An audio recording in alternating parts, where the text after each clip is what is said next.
Welcome to Shinecast. We're breaking down the stigma around mental health, one conversation at a time. In each episode, we're diving into the real talk about the teen experience, sharing stories, and exploring ways to support each other's mental well-being. We'll be talking about real experiences, sharing stories, and bringing in some incredible guests, from mental health experts to teens who've been through it all. Our goal is to let you know that you're not alone, and that it's okay to ask for help.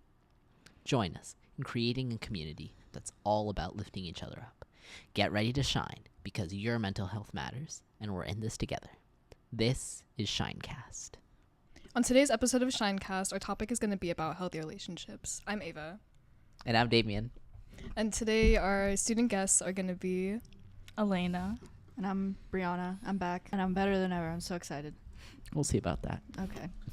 Ava, ask the question. So ominous. Okay, so how would you guys define a healthy relationship? What would you guys consider to be a healthy relationship? I think just having like communication, and when your self-worth and your self-respect is like higher than what it normally is, because you're supposed to grow with like your partner, and you're supposed to like, I guess, like navigate through life with them, like as individuals first and then as having a relationship. So, and ways that you can do that are by like communicating properly and trusting one another. Yeah, I definitely think a healthy relationship is just where you don't feel, where you're not doubting yourself and you're not doubting the relationship itself. Because when you're in a relationship and you start having those thoughts that are like, is this like worth it? Or it's like, is that really right what they're doing? Or it's like, do I really deserve this? Like once you start having or asking yourself those questions, having these doubts, that's kind of where it's like, you know, you're having an issue somehow.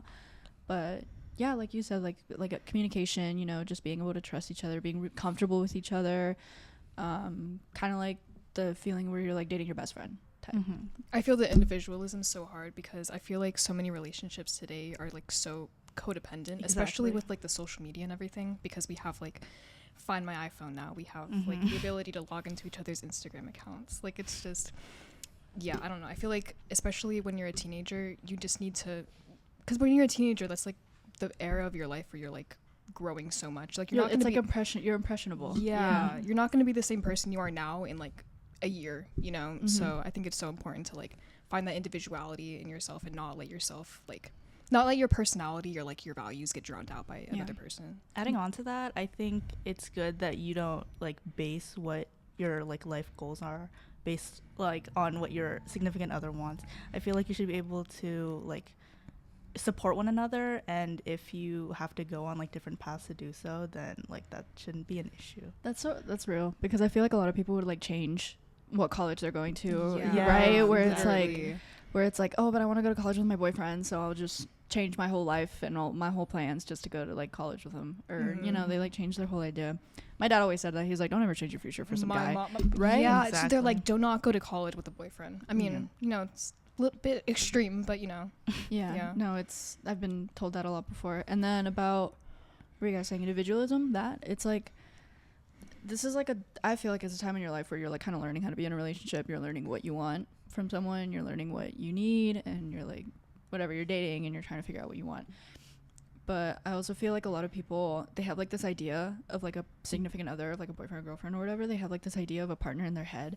So then they just like date someone closest to it, and then they try and like mold that person to like what their perception, what their image is. And that's where issues start, because then you're like a different person when you're with them, and then you don't even know who you are, and you don't know what type of person you are in a relationship, because I feel like it's just so easy to date anyone and then just be like, oh, I feel like you should do this more, you know, trying to like build your perfect like partner. And I see that a lot. So. Yeah, I feel like it's easy to fall in love with like the idea of someone rather than like who they actually are.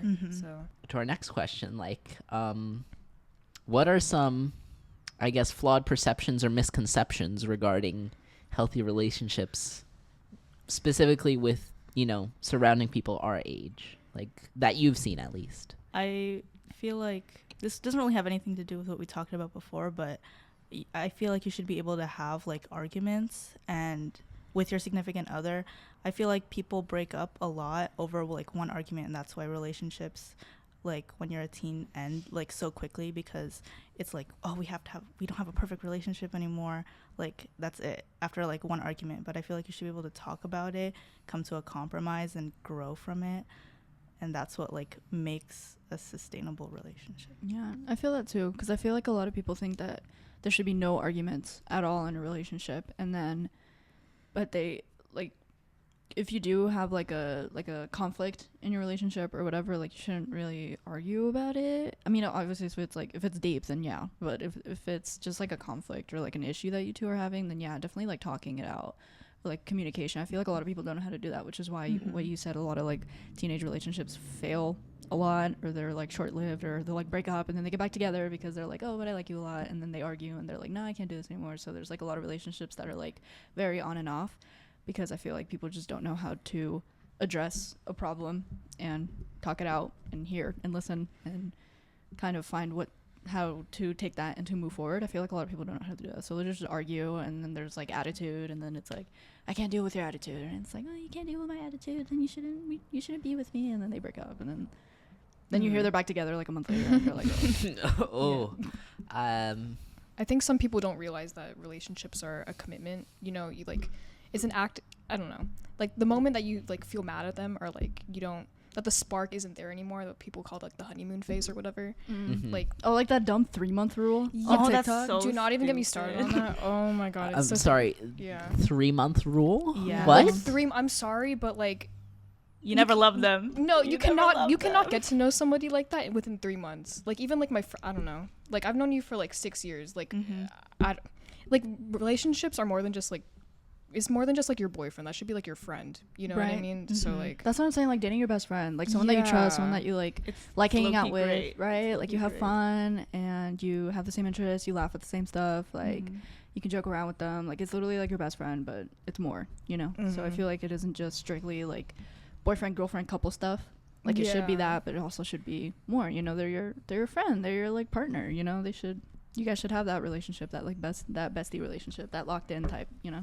And sort of circling back to what you guys said about a lot of these sort of skewed perceptions being set forth by TikTok, are there any other sort of misconceptions or unrealistic ideas about healthy relationships that specifically come from places like Instagram or TikTok?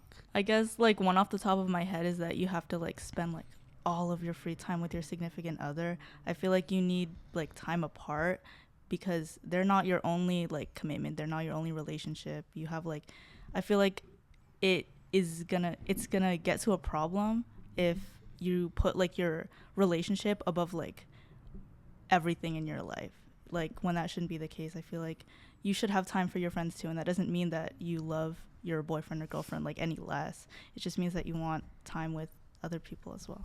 You might have the time to like dedicate that much like energy and like time to like your significant other, but when you graduate, like you're gonna have, you know, real responsibilities, and like you're not gonna have that time. You're gonna have to learn how to distribute that time with like other people and other responsibilities and other activities and things like that. Yeah, and I'm kind of glad that we're moving more into the territory of not just romantic relationships, but friend relationships, because that's just as important of a topic to discuss when it comes to healthy relationships as romantic or even familial relationships. You know, they all have equal footing within the realm of, you know, discussing relationships in general. I feel like when we talk about like healthy relationships or like abusive relationships, our minds go straight to like romantic relationships, which like those included, but I also feel like we gloss over like fake friends and you know, friendships in general. Yeah, and the fact that, I mean, at least in my experience, and not necessarily only firsthand, but you know, seeing others, there are a lot of similar patterns of abuse between romantic and friend relationships. Like there are a lot of the same behaviors and patterns for a friend who's maybe not a healthy friend to have.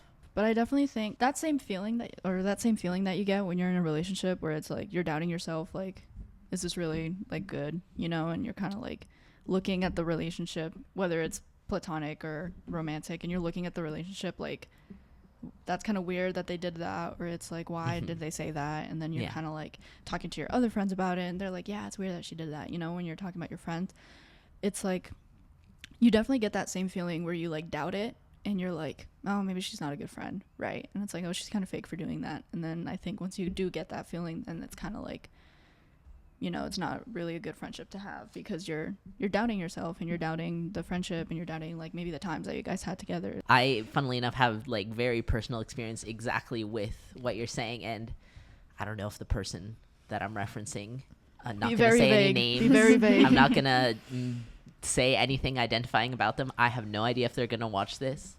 Frankly, I don't care, to be honest. But yeah, I remember there, as I was saying, there was one person who I was friends with, and there were a lot of things in which we, you know, got along with, agreed with, and could relate to each other, and in some ways confided with each other about, you know, personal issues, emotions, etc. But then looking back, there were a lot of behaviors that I just ignored that were like, what? And like, it was not even unusual for that person to just straight out ignore me for a few days for like no reason, and I'd just be like, oh, okay, they're in a bad mood, whatever, haha. Because I chose to ignore it because that person was a good friend that I I thought of that person as a good friend, I should say, that I did genuinely relate to on a lot of things.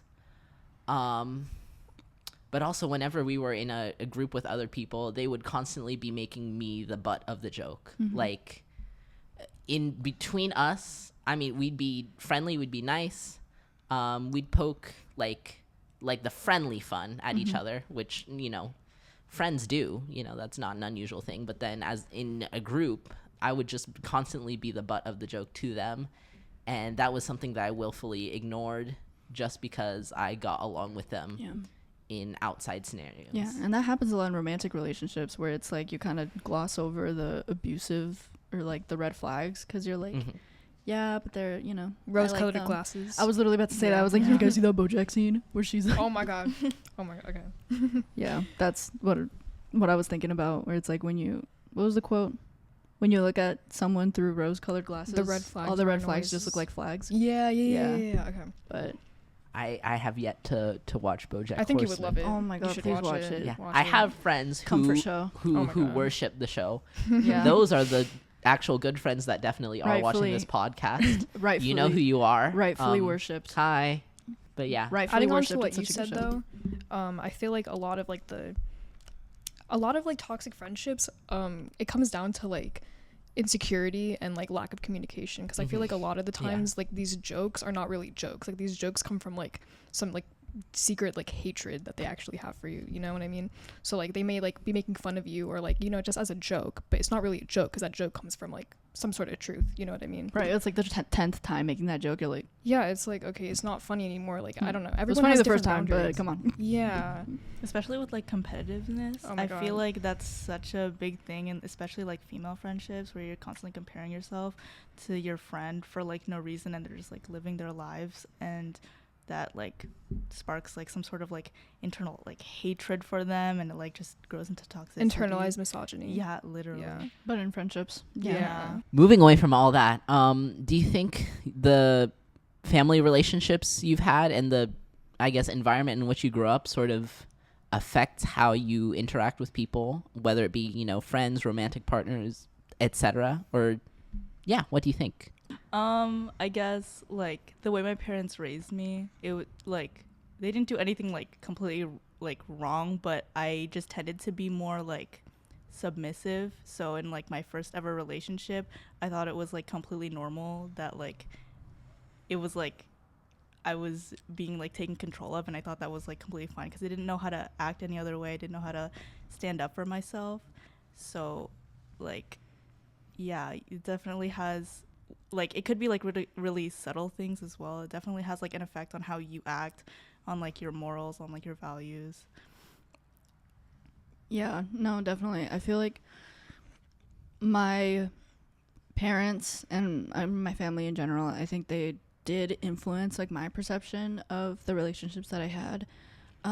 Romantically speaking, my parents did have like a really rocky relationship, so a lot of their like fears and insecurities from their failed relationship would like be inflicted upon me. They'll be like, they like hated all my boyfriends because they were like, oh, you know, like they're probably going to do the same thing that I went through with your dad or something like that. Or they'd be like, oh, you know, like this kind of looks like the relationship I had with your dad, so this relationship is abusive. And I'd be like, that's far from different, but thanks. So, you know, it's like, I feel like because they both had so much trauma, especially my mom, they had so much trauma with that relationship, they kind of just like saw any relationship that I was in as like that same thing. So they would kind of like judge it a lot.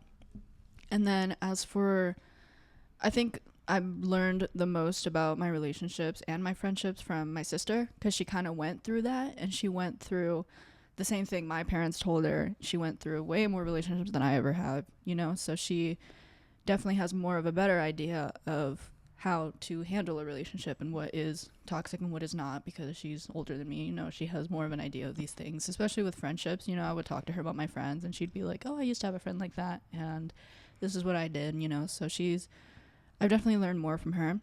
But it just, yeah, your parents, they hold a lot of like control over you, a lot of power, you know. Whatever they say to you, you kind of take that to heart because they're your mom or they're your dad, they're your parents, you know. So whatever they say about your life, it kind of like affects you in a way, or at least for me, you know, because they're my parents and I want to make them proud, you know, and they're my parents, so a lot of the things they say affect me. And same thing with my siblings.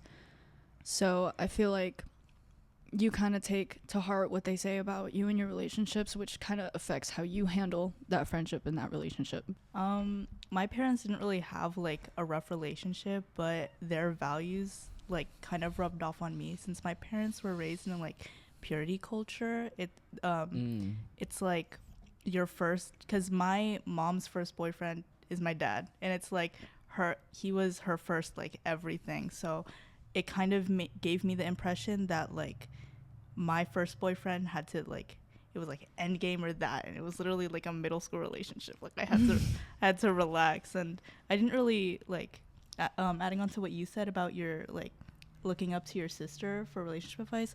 I never really like had that because like I couldn't really go to my mom about it. She only had one relationship. I didn't have any older siblings. My cousins didn't really have any relationships. It's kind of like I didn't really know who to go to. Yeah, you mentioned earlier that like your parents' like insecurities like reflected off on you, and I think I agree with that completely, because I think that a lot of like issues that, you know, in relationships stem from insecurity, and when you grow up around like rough like family dynamics and things like that, it definitely rubs off on you. And so I think that just observing like their dynamic and everything, like seeing like the woman in like the submissive like position, where like, you know, powerless position, that definitely does take a toll on you, and like what your expectations as to like what a relationship, an adult relationship looks like.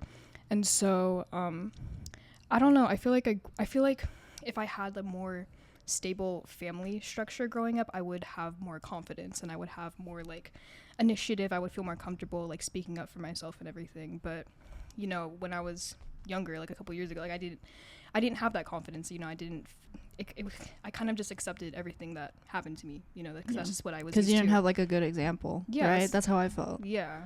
How do you guys personally support others that you know in maintaining healthy relationships? Do you have something you want to say, or are you still thinking? Okay. Bestow upon us your wisdom, please. Talking about the last point, you know, how girls just mainly go like to like their friends for like comfort and they're not really looking for a solution.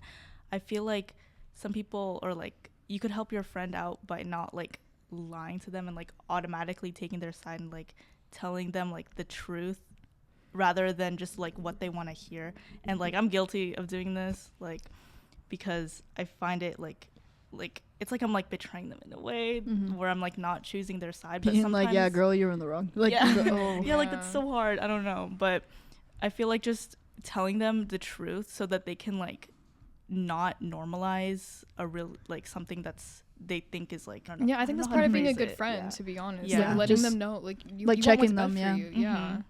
No, definitely. A lot of my advice whenever someone comes up to me with like relationship issues or whatever, a lot of my advice comes from like my past relationships or like things that I felt that I've dealt with.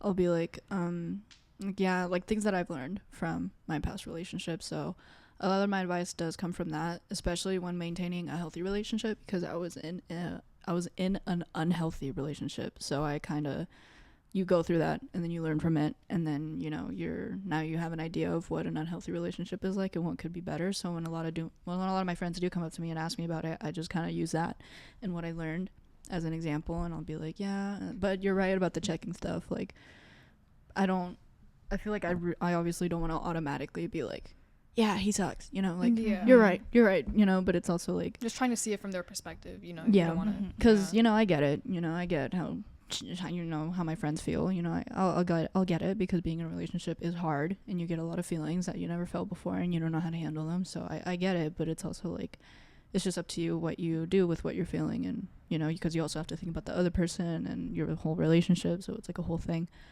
But yeah, with how I help my friends with maintaining a healthy relationship, I just kind of like check them, because I've gone through hell, so I kind of, you know, learn from it, and I just tell them that they deserve better because they do, or that, you know, maybe they shouldn't read too much into it, or I'll just be like, you know what, just talk to them. I'm like, just talk to them. I don't know, you're not going to get anywhere just ranting about it with me.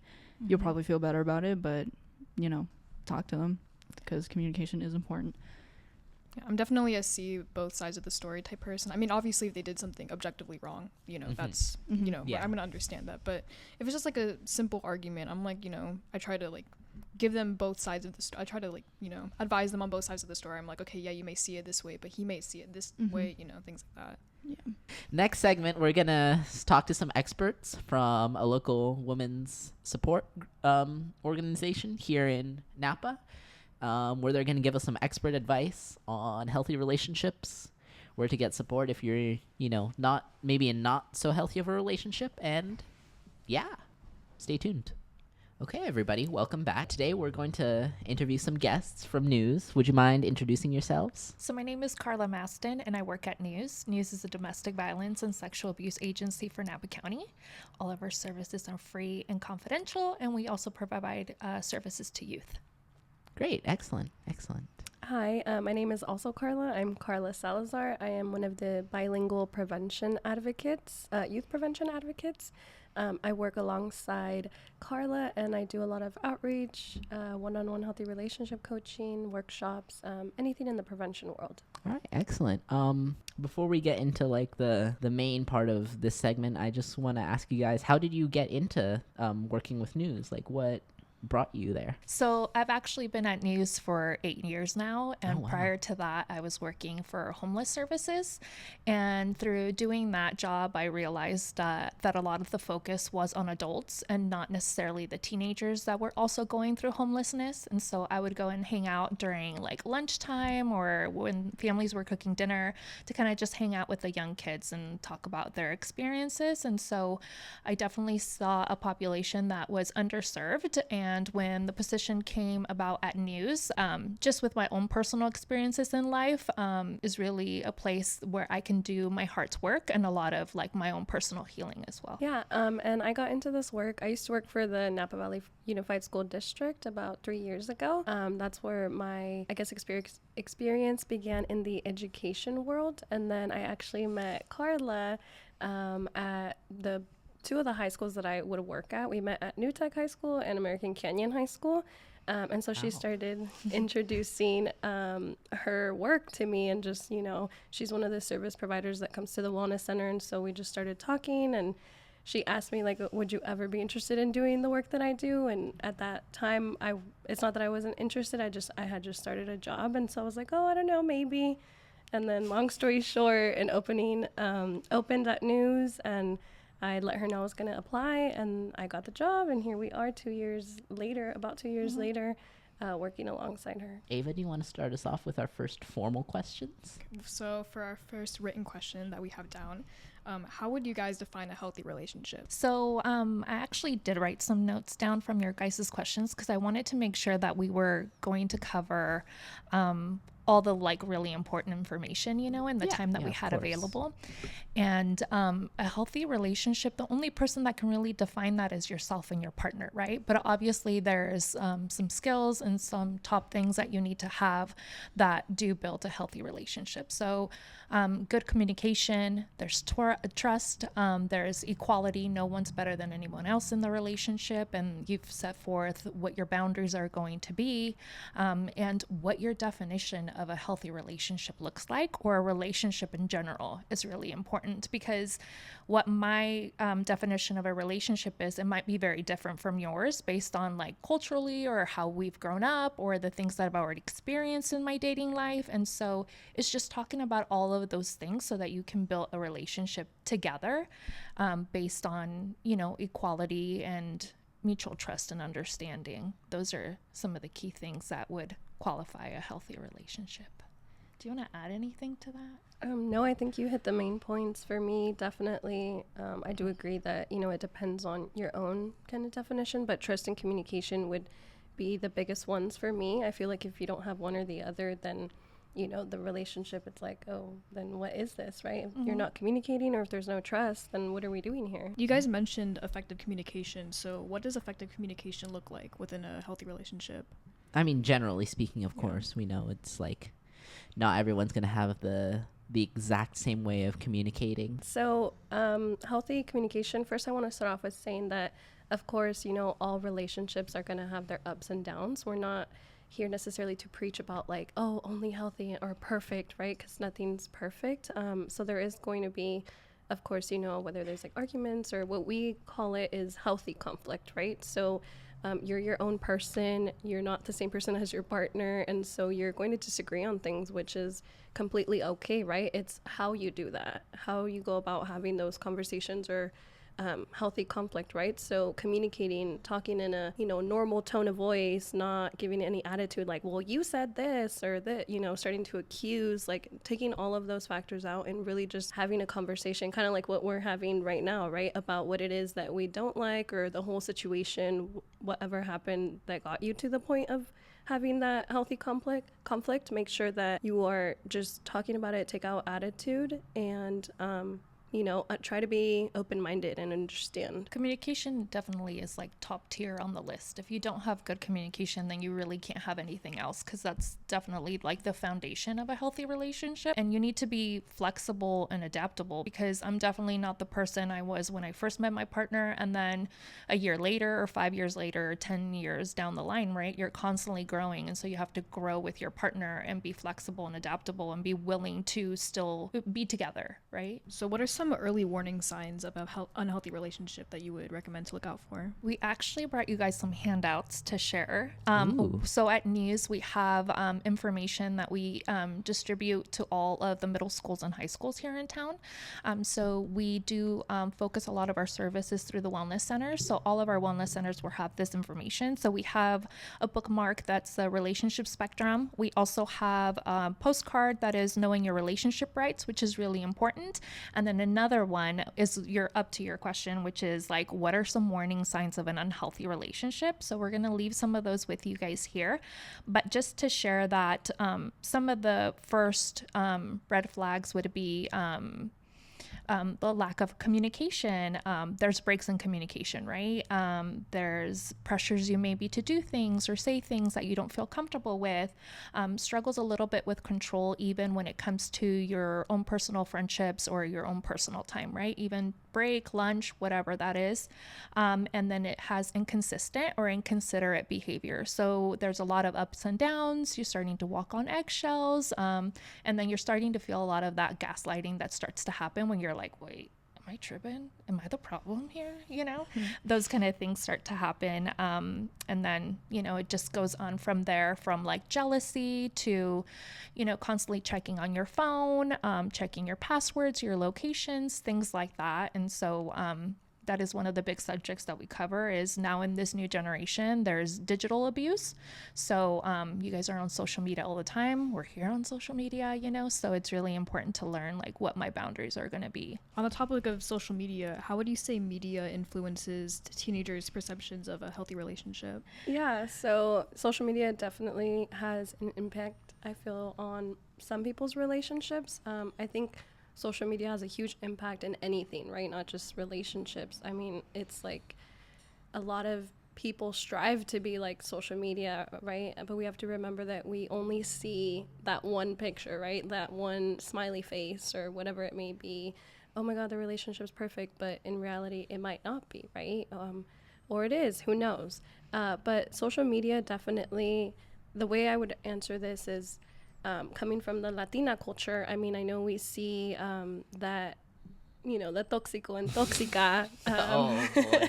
The hashtags are so real. And like we see people like buying shirts, right? That's like mi tóxica, like my toxic person, I'm their toxic person, right? Like kind of like idolizing that or like making that like an okay statement. And it's like, yeah, we giggle about it, right? But in reality, if you really like sit down and talk about it, it's like, is it fun? Is it funny to be in a toxic relationship? Like, do we really know what that means? Because it really isn't, right? It could be in our relationship spectrum. We talk about healthy to unhealthy to abusive, right? So you could be in a relationship like, oh, he's just toxic, or oh, haha. But then what if it leads to something more serious, right? What if that becomes an abusive relationship that you're in, but you're over here because social media thinks it's funny, that's what we're doing, right? Which is not at the end. I mean, social media can be like a double-edged sword, right? It could be really positive because that's where you can access a lot of the resources and you can go in and find our Instagram page or our website. Another one that we really love is called loveisrespect.org. They have a live chat available and they have a lot of resources. But like she said, it could also be a really negative thing, right? Because everybody's selfies and pictures are, 10 times over full of like filters, and people only choose to put what they want to, and so that creates a lot of insecurities also. And with social media comes password sharing and location sharing that somebody could like really emphasize on, and it could become a very toxic trait. As opposed to when it kind of started, it was something cute, and now it's like obsessive over like where your little car, your little person is moving, or like who are you DMing, who are you sending messages to, who are you following, that kind of stuff, right? So it could be a very tricky situation if you're not like constantly checking the temperature of your relationship. Yeah, that's so, from what I'm interpreting that you guys are saying, the sort of the advent of social media not only creates a whole new set of perceptions and expectations around sort of perfectionism within the relationship, like always having the a perfect facade, but it also adds another component of having more control over the other person, or it can lead to someone being more controlling over their partner. Yeah, definitely. And I feel like we hear and see it a lot in our one-on-one healthy relationship coaching. The biggest thing that I've heard is like the whole social media, oh my gosh, my partner follows so many females or so many males, like stories or this or that. And it's that constant like wanting to check or checking what they're doing or what they're not doing. And it's like, so where's the trust here, right? Yeah. And I'm actually really glad that you mentioned those one-on-one sessions. That was something that I think we're going to cover, so might as well get into it right now. So what are those one-on-one sessions that you offer? What do they entail? How could one, maybe seek, out a session if they were in need of one? And yeah, what's the deal? What's the deal? How do you get in? Yeah. What's the 411? Yeah. So Youth Matter started about, I want to say 3 or 4 years ago based on a need. So when I started doing programming, I was only doing, workshops, outreach events, and things of that sort. And then the more that we got to talk with youth, the more that we realized that they needed one-on-one healthy relationship coaching with a crisis counselor. So we are confidential services, and it's important for young people to have like a non-biased, non-judgmental person in their life where they can come and ask questions about their dating relationships or family relationships, because sometimes they don't want to ask a friend because they're like, well, I don't want my friends in my business, or I don't want my friends judging my mom or my dad or my boyfriend, right? Like, because they're too invested, and then if I don't do what they ask me to do, then they're going to get mad, and I feel like I won't trust them, and it will ruin the whole friendship. And so based on those things, or not having a family member that is an ally, right? Maybe you have both parents that are kind of just going through it and you don't know which one to go to. So we are that person through the wellness center. So the one-on-ones, anybody can self-refer to that service. So at napanews.org, we have a link to fill out the referral form, or you can go to your wellness center and talk to your school counselor or your social worker, a teacher. Anyone should really know about our service, and then they would refer you over to us. And then in that referral form, there's different reasons why somebody would choose to be referred. Maybe there's some violence at home, you have some dating questions, you're new to dating, how do you break up safely, right? Like, how do I establish boundaries? Like, how do I talk about consent with my partner? Maybe there's been other heavy things that have happened in your past or in your family life that you're like, I'm ready to talk about these now because I'm at a different stage in my life where they keep on coming up and I just want somebody to support me through some thoughts. So everything is free, everything is confidential, and for the most part, one of us is at almost every middle school and high school every day of the week, just depending on what day of the week that is. So, and if you don't feel comfortable meeting with one of us at a school location, which is totally cool, you know, for privacy reasons, we have our admin office that is available, or we can go meet you for coffee at a Starbucks or wherever it is that you feel you're safest to be able to meet with us. So it doesn't necessarily have to be at school or during school hours. Yeah. Do you guys have any like community-based like services? Because I remember as a kid, my mom used to use News, and then there was some sort of program that I did.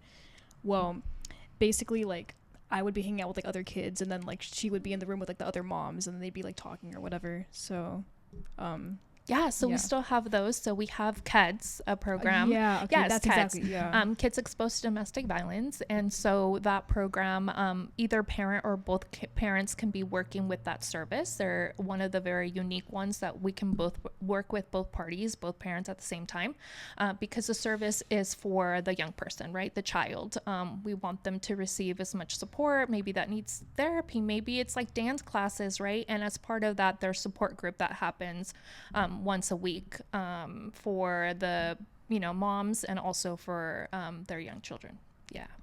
So did you like it?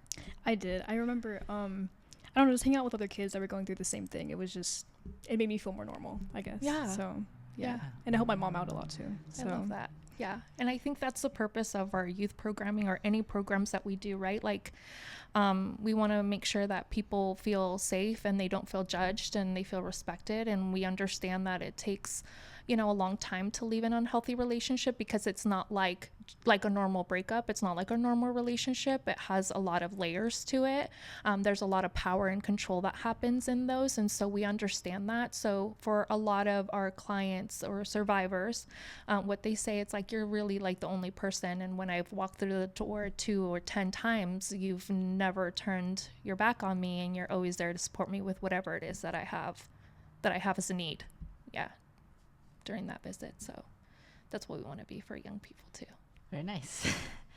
Heavy stuff. Right? Yeah, it is. Like, let's just say that out loud, right? Like, it's really heavy stuff. It's not easy to talk about domestic violence and sexual abuse. It's not easy to talk about unhealthy relationships, and it's not like we're normalizing it. It's just, I think it's been normalized outside for so long that it's time to bring it back and say, like, okay, like, what does a healthy relationship actually look like? What have we normalized that is totally not normal? And how can we move forward, right? And take away some of that shame and stigma that happens sometimes, because anyone, 1 in 3 people or 1 in 7 can be victims of any type of abuse, right? And so we're talking about emotional abuse, physical abuse, financial abuse, digital abuse, from the smallest little thing to somebody, maybe your partner hacking into your account and pretending to be you, to something a lot more serious, right? So yeah. going back to our sort of like interview-ish questions, how would you say someone's childhood or how they grew up and the environment in which they grew up kind of affects their perception of relationships in the future? Like what role does that play later on in life? Yeah, so it definitely plays a big role in all of the training that we've done. You know, we go over statistics too. There's been, studies shown that, a person that grows up in a household where there's domestic violence or sexual abuse will tend to fall into the same kind of relationship structure, right? Mm-hmm. So growing up, if you were in a household that had domestic violence, that is your normal, right? Like that, you see that growing up and you're like, oh, well, once you start to date, then you start thinking like, oh, well, this is normal, right? This is kind of like what I need to look for, right? Or end up needing in a relationship, but it's not. And so that's kind of like where we come in and having these conversations about what a healthy relationship should look like. Because that's not normal, like sadly, unfortunately, that was how the person ended up growing up, right? Watching their parents argue or fighting physically, like whatever it might be emotionally. But that isn't the normal way, and that's not a healthy relationship. Mm-hmm. So it definitely has a huge impact on, how the person was raised or where they grew up, like the whole situation that has happened at home. Yeah. I mean, when we're reading over things and going through trainings, there's definitely like 3 different sides, right? So you're either going to grow up and be more of an aggressor or more of a dominant person in your relationships, because you're like, screw that, like I saw how that happened in my parents' relationship, so like I'm not going to be that person, right? And so therefore you tend to have a more of a dominant demeanor in the relationship, right? Or there is the more submissive, because you're like, okay, well, that happened, and like, that made you maybe less empowered or self-aware, about yourself. And so you're not learning like healthy communication patterns and things like that. And so you become a more submissive person, or you actually I mean, I love the fact that we're having this conversation now and that these programs exist, because in my time being in high school, I mean, this was far from an idea. Like it wasn't, right? And I wish that there would have been these type of conversations, because it would have saved me a lot of like migraines and like situations and like own personal trauma that I got myself into, because the third part is we're having these conversations, and like when you know better, you do better, right? Because you're like more informed and you're having somebody to have this dialogue with and to help you through like scenarios and things like that, so now we're hoping that it's not A, B, that it's like C, right? That you are being a healthy partner because there's more programming and assistance to help you like figure that out. Yeah. And with that, I just want to ask, say you're in a relationship with someone who has maybe even, been a victim of domestic violence or abuse. How could you as a partner help support their healing process, or even, spinning it the other way, if you yourself were a victim of domestic violence or you witnessed it in your childhood, how can you let your partner know how to support you in your healing process, or what steps can you even take on your own to sort of enable that healing process? So I think that once you've built that trust with your partner, it's part of like setting those boundaries and those limits and talking about like, what does the definition of a relationship look like? Because when I started dating a healthy partner, I had to go through that with him. That was definitely not something that I had done in my past relationships, but I learned very quickly, right? Like maybe there was like a certain touch that I didn't like, or like I didn't like certain things in my relationship because it triggered something in me, or there was something that I didn't like, right? Or I was very transparent and I was like, look, if this goes any further, like this is what I really would love out of a relationship. Does this sound like something that you would love as well? From like 50-50, to helping out and doing this and doing that, like the most mundane, like little things, right? We talked about them. And then after that, it wasn't just talking about them, but actually doing them together and knowing like, okay, that dude is solid. Like he's on his word, right? And things like that. So just being transparent once you feel that trust and comfortable, and just sharing your heart, you know, and letting them know like these things I'm not okay with because of these reasons. Are you willing to, you know, are those negotiables for you? Because there's some things that are like non-negotiable for me in a relationship that might look very different to the both of you, right? Like you're like, oh, I can negotiate that. That's totally cool. Like, but for me, like, if you are unfaithful to me, that is my non-negotiable. I could never forgive that because I'm that type of girl that will bring it up at every argument we have. I'm like, remember when you did that? Like, and I know that I know I'm not over it, you know? So I'm like, that's my non-negotiable. Or like you call me out of my name, that is a non-negotiable for me. But some people don't have those as non-negotiables. So you have to look internally and be like, what are my non-negotiables? What are my boundaries and my limits? And like, this person's about to share like their whole life with me. Like, I want to have fun. I want to enjoy this. I won't be crying and like, you know, frustrated half the time. So you need to let your partner know, like, is this what's up? Like, is this your vision too? And if it is, let's do this. And if it's not, then we just, you know, you can be attracted to someone, but that doesn't mean that they're like your person. I don't know. Does that make sense? I think so. Yeah. I would just add, you know, if you're dating someone that has gone through that or witnessed that, I'd also say, like, you know, try to keep an open mind. And if there's help that needs to have, you know, or therapy, I mean, I know some people have certain views on therapy or whatnot, but just, you know, being there for the person, letting them know that you're here for them, and you're supporting them, but also with limits, right? Because we go over, you know, the healthy signs, and one of them is, you know, taking accountability for yourself, right? Like, you need to make sure, you know, if you are that person that went through that and you know you're not being a healthy partner, then you should be the one, you know, to go look for some help or whatever it is that you need to change, right? Because you also can't put someone through, like, you know, an unhealthy relationship just because that is something that you went through, right? So it's like, yes, you know, we have empathy that unfortunately that person went through that, but also like make sure that that person, you know, is getting help or whatnot, because it wouldn't be fair for the other person to be there unconditionally and then the other person still not like have any growth, right? Or like try to change or become better and not what it is that they witnessed, right? Yeah, for sure. Similar topic. How can a friend or family member of someone who is experiencing like domestic violence or an unhealthy relationship, how would you recommend that they support that person or like, you know, give advice to them or whatnot? I think just being a listening ear, right? And not just listening to answer, but like listening to understand, right? That's really important. And like sometimes silence is a lot more healing than like what we have to say, like a rapid shootout like answer, right? Like we want that person to just sit with, you know, a little bit of our pain, right? I think that's the difference between sympathy and empathy for sure, right? Like empathy, you're sharing a space with that person of like a common hurt, right?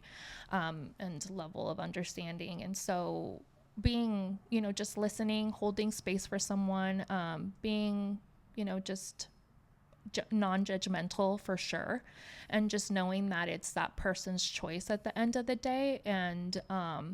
And then I think also for you or the person that's supporting a friend or a family member, knowing when to step back, because secondhand trauma is real, you know, and you also have to analyze your own safety. That's really important. Like if I get in the middle of this, what does that mean for me and my safety, right? Like, is it safe for me to come in and have this conversation? Like who's around, you know? And that is why we love loveisrespect.org, because it has a bunch of tabs on there. And one of the major ones that's in there is like, how do I support a family member? How do I support a friend? How do I support a roommate? How do I support my child as a parent?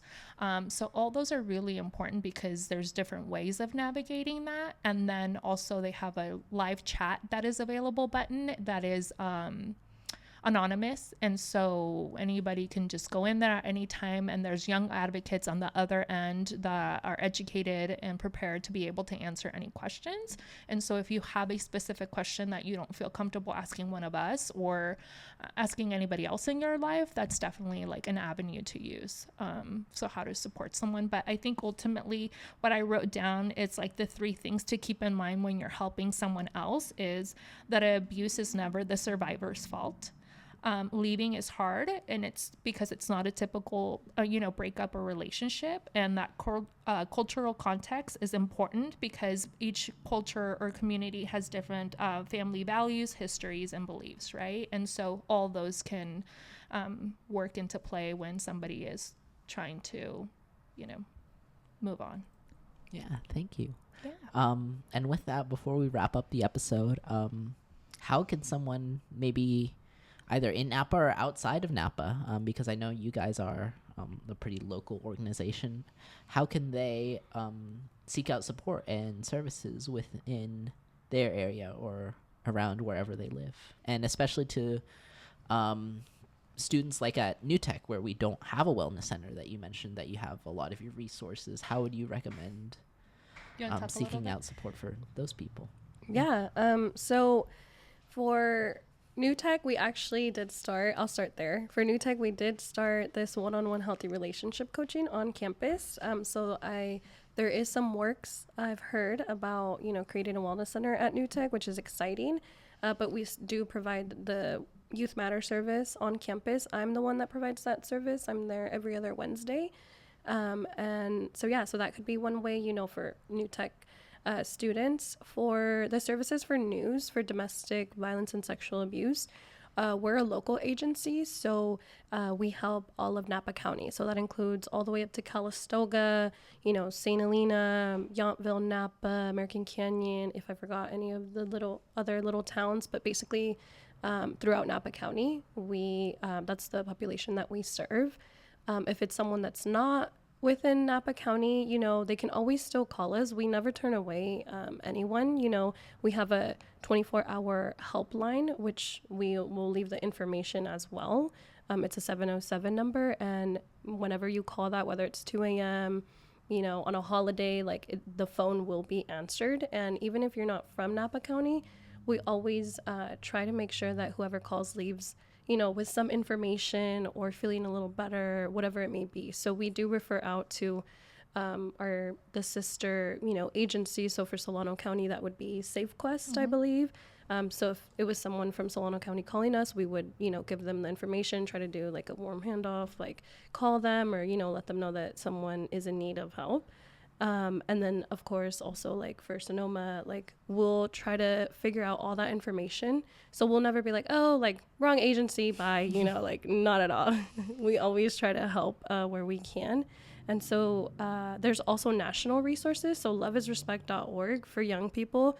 That would be anyone can literally reach out to them. Like she said, live chat or call or just go on their website and look for information.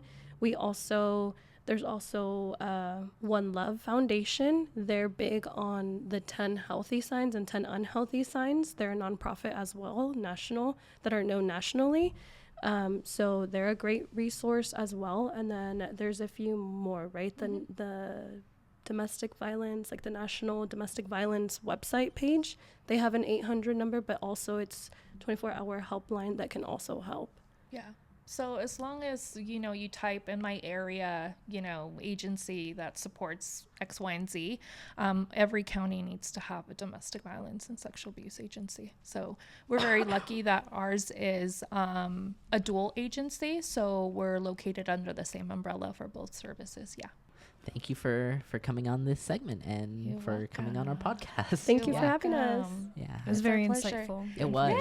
Okay. We learned something today? Yes. Okay, we learned something. Yeah. And like you said before, I think it really helps break the stigma about talking about this topic and sort of resetting some of the expectations and ideas a lot of people have about domestic abuse and unhealthy relationships. So thank you. So put yourself in a pedestal. That's what I always say.